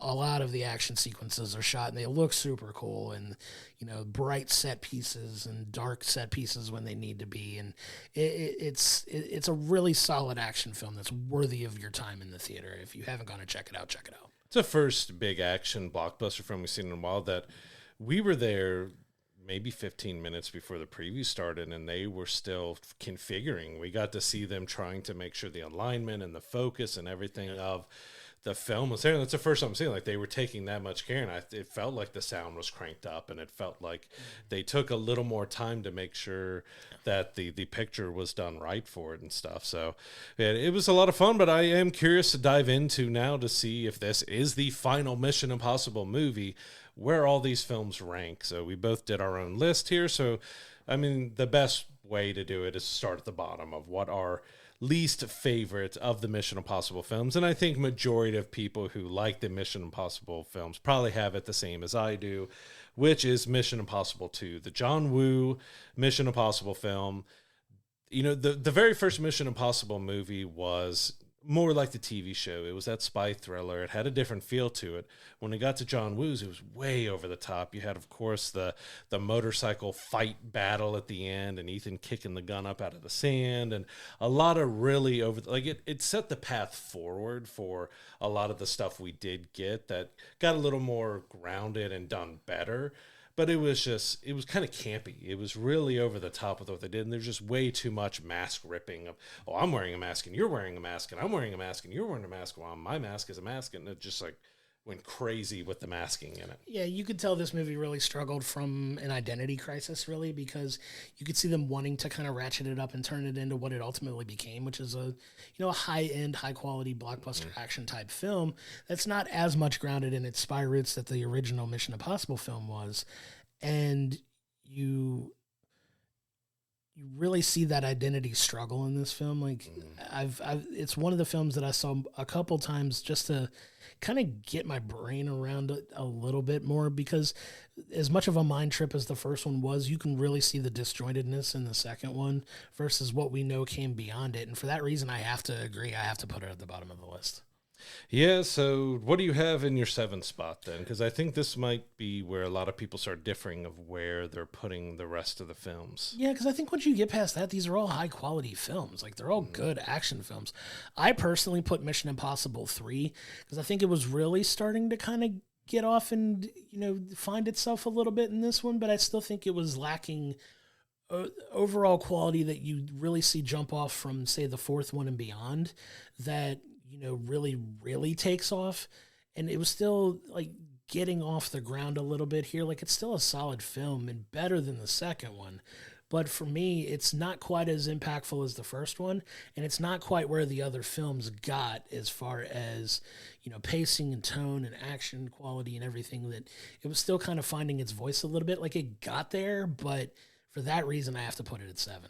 You see, I've got mine a little different when I think of it. That I put the first Mission Impossible here, mainly because it is so disconnected from the rest of the Mission Impossible films. We got our introduction of Ethan, we got the spy, and we got a lot of the elements that we see going forward with it, but it just feels almost like it doesn't belong to the franchise after the 3rd and 4th film as it went forward there. Sure. It just felt so different. So I put that one as my 7. I put Mission Impossible 3 as my 6, mainly because Philip Seymour Hoffman was an incredible villain in that. Sure, He was fantastic. We got a little more depth, but it did have that kind of weird, like it's, Ethan has found love and he's trying to leave it behind, and she's dead, but she's not. And it set, I think, a lot of the elements that they put forward in the fourth and beyond to really set the stage for it. I think 3 gets a little bit more than Mission Impossible for me, just because it is a little closer to 4 and beyond, and Mission Impossible just feels a little more disconnected from the rest, just because of what John Woo did with the second one. Almost put a hard line in between Mission Impossible 1 and the rest of them. Yeah, and it's kind of, 3 was about finding its way back to where it was going to be, and it set the table for stuff, and that's fine. By putting it 7th in a list of 8 films doesn't necessarily mean it's a bad. It just means I hold these other films in higher regard. So when we move up to number 6, I have Mission Impossible 1, and I think that's where we kind of flip-flopped our rankings a little bit. But as a standalone film at the time, it was this groundbreaking, really cool spy thriller / action film done. Like, the vault scene was incredible at the time. Just a real feat, and it's a cool story. Jon Voight was, a serviceable villain overall in the first film, and you really get that spy nature type film that was really cool and kind of groundbreaking at the time. And I still find myself going back and watching that one several times just to, see a significantly younger Tom Cruise to what you see now, and the crew cut and the buzz cut that he's got in this film versus where he winds up by the end here with the long shaggy hair. But like, it's still cool to see like the jumping off point for this franchise that, it wound up like becoming something bigger and more grandiose and over the top, but I really enjoy that gritty, spy element type film that we got here that was a little more aligned to the heart of what the TV show was, just kind of dialed up to, 10 at that point, and just it holds a high spot for me for that reason. I think those two are very close at a 6 and 7 of being pretty interchangeable, just both because of their impact. Like if you looked at Mission Impossible movie by its own, like, it's a great little spy film, and my brain was more looking at the overall impact of it on the series, and that's why it got above John Woo, even though that gave us the infamous cliff climbing scene with Tom Cruise and everything like that. But it just didn't have as big of an impact overall, because even though they tried to bring it back into Final Reckoning, it still didn't really have that big of an impact from a story and how it did, because the style changed completely from what they did with the first one. So that's kind of why I flip-flop those two. But makes sense. I'm putting the Final Reckoning next at 5. Like, I think it's still a good film. It's one of those that it just needed to be tightened up and cleaner. I think Dead Reckoning was the better of it, because it's hard to not look at these two with Dead Reckoning and Final Reckoning as almost like it's one story. Yeah. So I kind of look at it as almost one film, so which one is better? So I did end up putting Dead Reckoning at 4 and Final Reckoning at 5, because I do feel Dead Reckoning it gave us more of the spy, it gave us some the train scenes and the bike jump, and everything else was really fun, exhilarating. You bring in Haley Atwell and you get all that. You got the introduction of Gabriel, which kind of worked in there. They just kind of dropped the ball on giving him more substance in the Final Reckoning. So I've got those back to back, but Dead Reckoning is definitely the better of the two to me. So that puts Final Reckoning at number 5 for me. And I have them ranked the same here. I have them both at 4 and 5, Dead Reckoning and Final Reckoning back to back. Now, where I think you and I may differ a little bit is I hold one in such high enough regard, I almost put it ahead of Final Reckoning. And it's comparing the bookends of the franchise here when you have them back to back for me. I hold that first film in such high regard for the tone of the film, for the way it kind of kicks off everything here in totality. I even think if I go back and rewatch these, I may reorder it and may put it ahead of Final Reckoning. I don't know. And so that's the thing which is interesting with this ranking, because I did go back through and watch all of them. So I've rewatched all 8 of them. So that's kind of where I've been, but you didn't rewatch any of them. So it is going to be interesting if your rank does change. And we'll put this on like our letterbox, put our ranking stuff to where if you decide to go back and watch them and you change your rank, that it can be updated on there. But yeah, I thought this was going to be fun just because of that, because I did rewatch all of them, and that's kind of where, after rewatching them all, where my ranking fell, and yours is more off of your memories of what it was before. Yeah, and you've got that you've got that recency bias for you for, you know, how you've seen it versus me, who obviously I've seen every film, and I've seen every film at least twice. So I've seen them all multiple times. And we're talking of a franchise that spans 30 years too. So there's a lot of difference between the cinematography and how it's filmed and how it can look and sound and storytelling through 30 years. It's a long franchise, and it's a lot to keep up with. But for those ones, like, I think putting them fairly in the middle compared to everything here, because you have 3 above it and 3 below it, and putting it in the middle, not denigrating either film. I agree. I think Dead Reckoning is the better of the 2 films. I love Dead Reckoning a lot. Like, it's really good. But these top 3, I think you and I are going to differ in the order in which we put them in. But, like, want to just jump ahead up to it, and we can go to number 3 if we want to, but just to kind of put them back to back, if I had to rank Dead Reckoning or Final Reckoning, which film I'd prefer to watch first, obviously linearly it's Dead Reckoning, but I think Dead Reckoning was a better setup film than this one was a finishing film. Like, it's absolutely, it was really cool and really well done when it came out, and I wound up walking out of it very impressed for whatever the follow-up to it was going to be, and I didn't have that same wow factor coming out of this one that I did out of that one. So for that, I had to put it up ahead of it. But these top 3, man, you can kind of flip a coin between them. And it's so rare that you see a film when you get to like 4, 5, and 6 really see it hit its stride, because that's usually when the quality of a franchise dives off a cliff.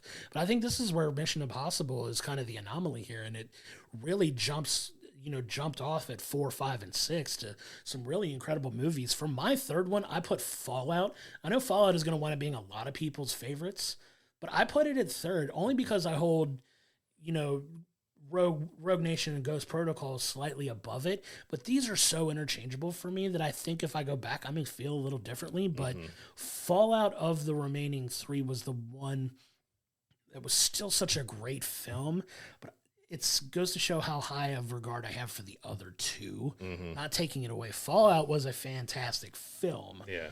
But I hold the other 2 in just a little bit of a higher regard, that it's like a paper, like as thin as this paper that we typed it on, a margin between these 3, that they're so potentially interchangeable depending on, how I watch. I really want to go back and watch just because of this, just to see if it changes my mind. But for now, I'm putting Fallout at 3.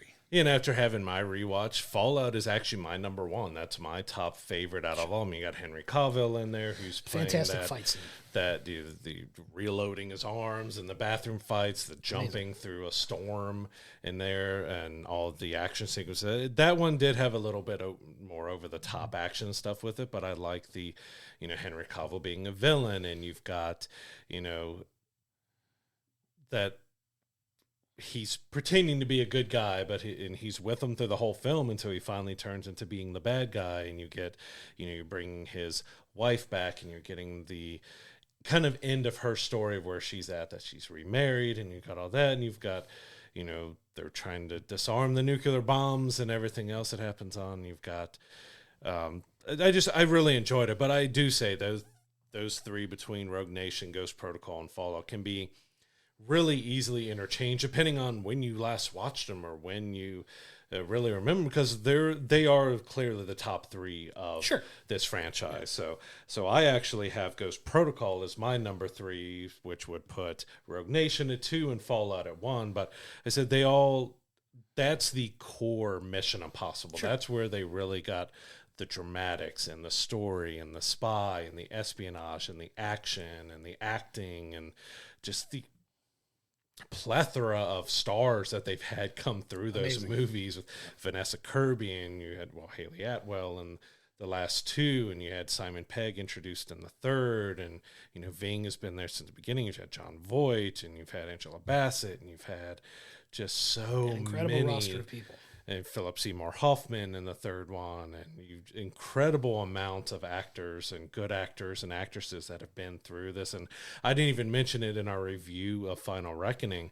I absolutely love Palm coming into Dead Reckoning and Final Reckoning. I want to see her in more. Absolutely. Like, of course, a lot of us first saw her in the Guardians of the Galaxy when she's playing Mantis, but seeing her in a action spy espionage playing a villain who gets to kind of turn good, like, she was fantastic. She's amazing. She's an amazing actress. So you've got Fallout at 1, Rogue Nation at 2, and Ghost Protocol at 3. Yep. My number 1 is actually, I love Ghost Protocol. Don't get me wrong. I put it at 2. But for me, Rogue Nation, in my opinion, is the best Mission Impossible film. It feels to me like the most complete, well-rounded film out of all of them. Incredible story, action, pacing, tone. Like, I think everything that encapsulates what makes Mission Impossible is Rogue Nation to me. Like, I just love that story. I remember going and seeing it in theaters, walking out saying, wow, I can't believe after seeing however many number of these films that it's better than it's ever been at this point in the series. And it just goes to show like the strong quality writing that you've had throughout, consistently good to great movies. And I just feel like Rogue Nation was like peak Mission Impossible at its best at everything. And for that, I put it just a little bit above Ghost Protocol. Ghost Protocol was sick. It had some of the coolest visuals. And you got Rebecca Ferguson that was introduced in those films, was a fantastic actress. Amazing and did great. As well. Like a really great addition to that. But for me, Rogue Nation is the most complete Mission Impossible film. Like I said, as we've discussed here, I do feel those three, Fallout, Rogue Nation, and Ghost Protocol, are ones that could be... Tomorrow, it could be Rogue Nation and Ghost Protocol, then Fallout, or it could be Fallout a second and Ghost Protocol a first and Rogue Nation a third. Like, all good films. They're all really fantastic. That could be really interesting. I think those top three, there really isn't a right answer. It depends on the entertainment and everything you got out of it. Like, it could change day to day on which one of those three are the best. It's clear that they're the best three. Sure. But their order could be any order there. Fallout is just one that's the most memorable to me, that I had kind of the most fun with, and I like that double agent with Henry Cavill and stuff that we flipped in there. And you did bring back some, other characters, had some good action. You had, Vanessa Kirby's character in there with her being the White Widow that she was called, and you had... It was just a lot of fun, like all of it that they did. And also it kind of played with you that you had Ethan looking at things like, well, he's playing it through his head, and you see what a mission goes through. And like, wait, did that actually just happen? Did Ethan just kill a officer? Oh no. Okay. So he was thinking that through, but Rogue Nation was fantastic as well. It had a great story and everything to it. Even had some fun where it was a one time that I can remember that, I think, Fallout as well, because the mask broke and they couldn't get it, but he goes undercover as a Russian asset where he's just wearing a mustache and a hat and didn't actually use the mask and stuff. Correct. Like, they decided not to do that. So that was kind of interesting choices that we've used the mask hundreds of times in the series up to then. So it's like, okay, we're just going to put a mustache on him and have him walk through. Did it in a different way. But it was great with Simon Pegg, who was just...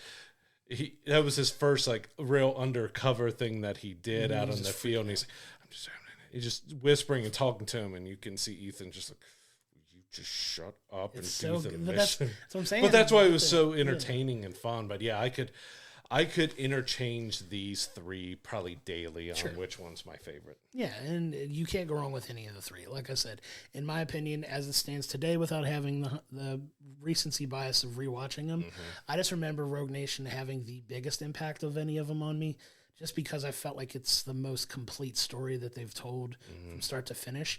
And I may feel a little differently if I go back and watch them again here, which I do plan on doing, but it's going to be fun to go revisit now. But that was fun to kind of go and dive into the rankings of the film, because we do feel like it is at the end for Ethan Hunt. So it's apropos for us to go and, rank how we feel about all of these throughout. And it's been one of the most consistent action blockbuster series that we've had. I mean, it spans 30 years, so that's saying something. Yeah, it's had a tremendous amount of staying power. It's as popular as it's ever been. And, kudos to them for wrapping up a story in a way that if you wanted to walk away, you could. If you wanted to go back to the well, you probably still could. But I hope that they don't for Ethan as the focal character, only because where could the stakes at this point go for this guy? I mean, you literally, like you said, a dozen times already, it's an existential humanitarian crisis that the entire planet is at stake here.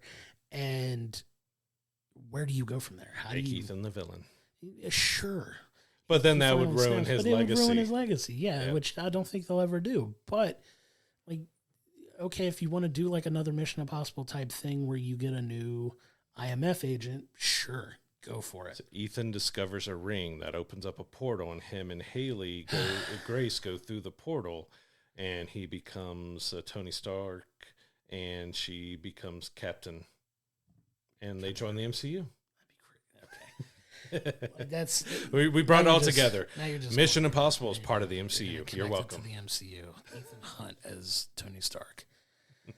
Well, it's always because when you get to these big, especially we talk about it almost went a little Fast and Furious and going a little superhero like. I mean, if the Avengers were made in the 90s, if he wasn't doing Mission Impossible, it was quite possible that he would have been Tony Stark. Yeah. And there's been rumors and rumblings of wanting to bring him into the MCU to be a variant of Tony, just so we can see that. So that's when my brain just, okay, yeah, that's because we already got, of course, several people who's in Mission Impossible are in the MCU as well. So it's not that far of a stretch to go with it, but it has been the most consistent action blockbuster film, spy, espionage films, like past James Bond. Like it's, if you're looking at those type of films, it's James Bond, it's Mission Impossible. Yeah, absolutely. And he's outlived several James Bonds within that time frame now. Yeah.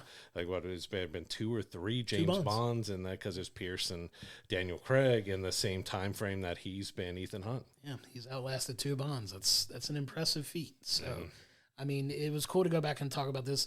I know there's going to be a couple of people, and I'm looking directly at the camera when I say this.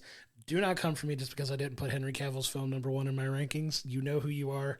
Don't come for me. Love Henry Cavill. You know how I feel about him. But no, it's cool to go through and kind of revisit these and talk about these a little bit, just in how we feel how the overall franchise performed. But yeah, I mean, you get 1 through 8 here, all solid. Even 2 is still it's still a solid action movie. It's just not continuity wise as much in line with the other films as this one is. And you could still go back and watch it and enjoy it, and get enjoyment out of it. I'd still give that one a solid 5.5 to 6, which isn't a terrible. Even the worst Mission Impossible movie is better than a lot of the stuff that we get anymore.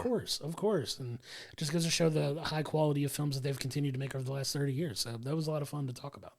Yeah, so if you have a ranking, if you've watched Final Reckoning, come to our Discord, come to our YouTube comments, our social media, talk with us about it. We'd love to see what your rankings are. Either share your Letterboxd rankings that you have, or just list out your rankings and see where you feel. Because I feel like 1 through 3 is going to be very similar for everybody between Fallout, Rogue Nation, and Ghost Protocol, but it's where the rest of them fall on that line that gets kind of interesting on what people feel. I think 2 is at the bottom of most, but like you, it depends on where Mission Impossible 1 and 3. I do know a few rankings I saw that had 3 as their top one, but which I can see, but it wasn't that high to me, even though as much as I love Philip Seymour Hoffman's villain role in 3, it's still a little bit low for me, but it's not a bad choice to have that as your top one, because it's not a terrible film. Not at all. It's a lot of people's jumping off of kind of reclaiming that franchise back from what 2 was. And, it's still a good film in its own right, just because you have it ranked, in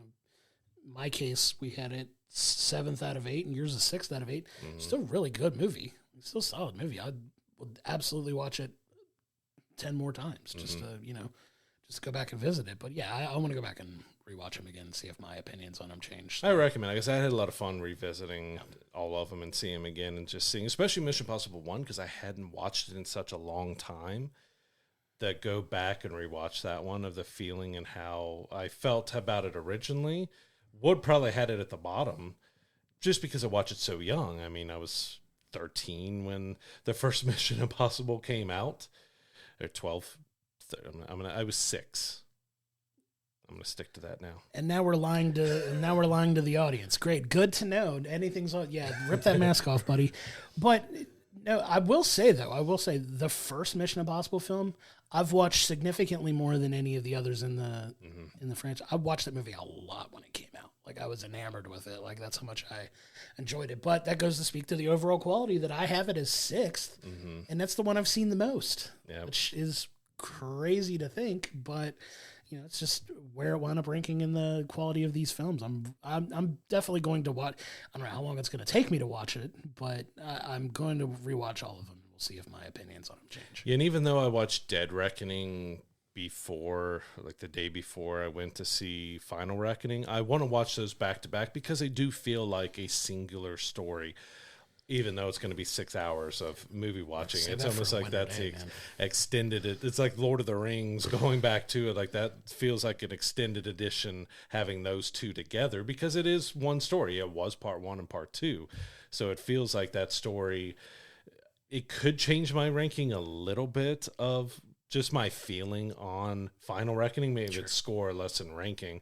But I think those two need to be watched like back to back as you can, even though it's going to be difficult being 6 hours worth of film to watch. But it's one solid story, and I want to I almost want to see a cut that's those two films cut together as one and see how it looks. I'm going to say, how dare you compare that to Lord of the Rings when you how high regard I'm talking about the length of the extended editions. You heard the man. No, I'm just kidding. The length of the extended editions. It's the only comparison. But far superior. Lord yeah, of the Rings. great films in their own right, though. But still, I get what you're saying. Just carve out a winter day when you're snowed in. The 1 to 2 days a year we get really, really, really good snow. That's when you want to watch it. But yeah, I'm excited to go back and dive into those because I want to see if especially my top 3, if those change a little bit. I want to see. So we'll see. I'll let you know. Might take me like 3 or 4 months to do it, but I'll do it just because we're watching so much stuff. Mm-hmm. It's hard to make the time to do it, but I definitely plan on revisiting it for sure.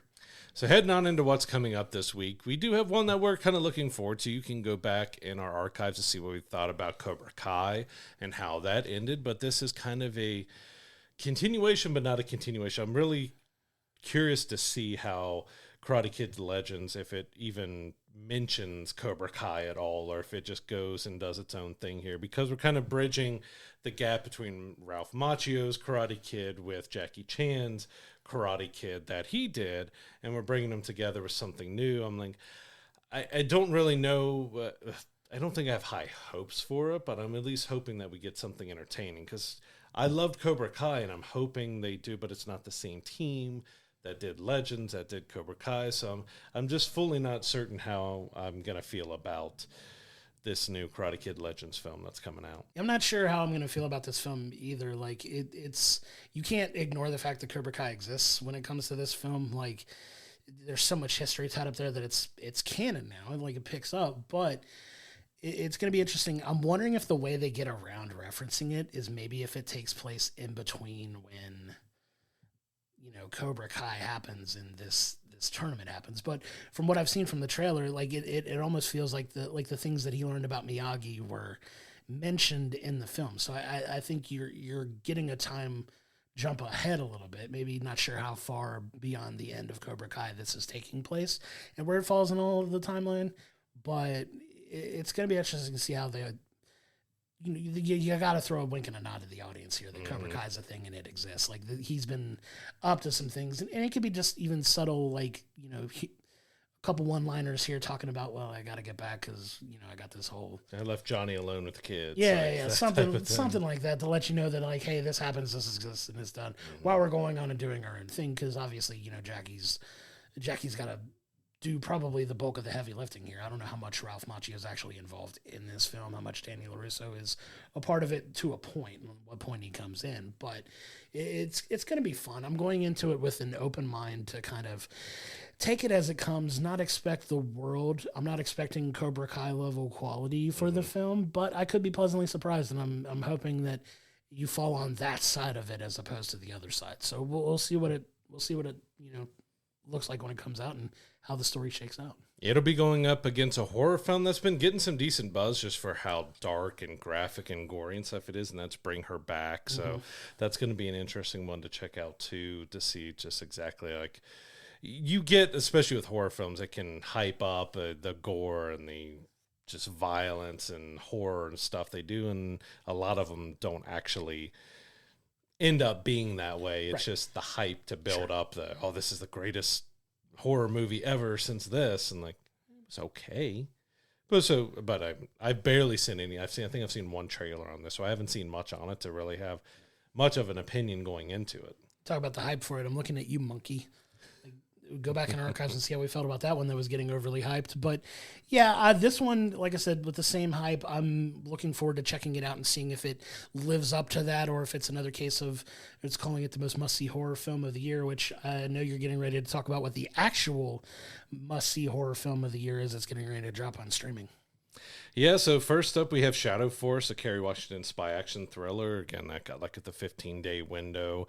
That'll be out on demand on May 30th, but Sinners is coming home on demand. So excited for that. On June 3rd. So that's 45-day window for that movie. It's made over $300 million. Amazing. It's done so well, and that is the must-see horror film for me this year so far, as it was so fantastic. Go back in our archive, see our review of Sinners. It's so well worth checking out. So you still have a little bit of time to check it out in theaters before Lilo and Stitch and Mission Impossible and all the other films that are coming out after these two push it out of theaters, but we'll have that to watch at home here soon. I can't wait to check it out again. I'm very confident in saying that film is going to wind up on my top 5 films of the year list for sure. A lot of good films still coming this year, but that one left a really good impression on me. Go back in our archives, like you said, check out what we thought of that film, and come let us know if you saw it. So many people have seen it, made a ton of money at the box office. Couldn't be happier for them. A really well made film. I'm excited to get that on streaming. Yeah, over on the streaming side, we have Mountainhead on HBO Max, so not Max, HBO Max now. Steve Carell and Jason Schwartzman comedy film about billionaires. That's drops on streaming on May 31st. I haven't seen a trailer for it. I've seen the poster, a little bit of information I looked up when I saw that this was coming out, but it's another one of those just kind of quiet digital streaming film releases. It could be interesting. I love Steve Carell, but he's had a kind of wild film release that he's done. I mean, he's done the morning show TV show on Apple TV Plus, where he played a very dark type of character in that. He's done the Space Force show, which was very mixed and everything. He's done a pretty wide range of stuff. You're just really not sure what you're going to get out of it. So I'm really curious to see if this one turns out to be any good or not. I got to admit, I've seen absolutely nothing about this, but that's probably because HBO Max is still suffering from an identity crisis after all these years. They don't know what the hell to call themselves. I don't know, but I've seen absolutely nothing on this. The premise of it sounds interesting, worthy enough of checking it out. I'm sure I'll check it out at some point, but, saw absolutely nothing about this. And, had we not brought it up and looked ahead to what was coming up, I wouldn't have even known this thing existed probably until I opened Max or HBO Max or whatever I can open before it tries to fry my streaming device to, figure out what it wants to call itself, and maybe I'll see they it. They tried to go the Apple TV Plus route of advertising this movie. Where they just didn't. Yeah. So, that's more of the same. But, yeah, we'll check it out and see if it's any good. But, like I said, I like Jason Schwartzman. I like Steve Carell, so potential's there for a decent film. We'll see if it's any good or worth watching, and hopefully it's a good time. Hopefully. But that's going to do it for this week's episode. As always, we cannot thank you enough for your continued support. Coming up next week, we got some fun reviews coming up. We've got Karate Kid Legends. We're both excited to go to the theater and check that one out. But we're also going to be doing a full recap of Season 2 of HBO Max's The Last of Us. So not a controversial season at all by any means, but that's one that we're going to have a lot of fun. The season finale is dropping before this episode airs, so we'll have time to watch that, reflect, and give our overall impressions of that season. But I cannot wait to talk about that because there's a lot of things to talk about, both good, both bad, and the internet definitely has some strong opinions about that one. But we'll all touch on that next week. But until then, I'm Josh, he's Brad, and we'll see you next time. To find all of the episodes of We'll Bring the Popcorn, go to our YouTube page, hit the like and subscription button so you're getting our episodes when they drop each and every Monday. If you're listening to us in the audio realm on any of the podcasting platforms that we're on, please don't forget to give us a 5-star review. It really helps elevate the profile of the show. And don't forget to go to willbringthepopcorn.com, where it has all of our archive videos, all of our social media information, as well as our merch store, so you continue to support the show in that way. We cannot thank you enough for your continued support.